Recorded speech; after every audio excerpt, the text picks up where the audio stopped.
Real talk muna tayo. Lahat gusto kumita online pero karamihan ayaw magbenta. Doon pa lang talo na agad.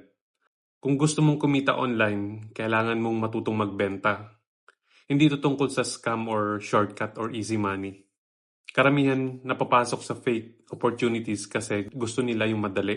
Ayaw magbenta, ayaw makinig, ayaw matuto. Ang ending, wala ring kinita.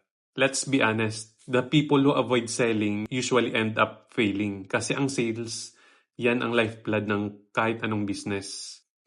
Kaya yung iba na kumikita online, hindi sila magic. Marunong lang sila mag-offer ng product sa tamang tao with the right message sa tamang platform. At karamihan ng average people, they choose what's easy. Kaya average din yung result, zero o kaya lugi. If you want results na above average, you need to learn skills na ayaw ng karamihan like marketing, selling, and building a real system. Ako, I started with affiliate marketing. Di mo kailangan ng sariling product, pero natuto ako magbenta the smart way. Kung gusto mong matutunan din, check mo yung super affiliate system. Check mo yung link sa description o kaya sa comment section.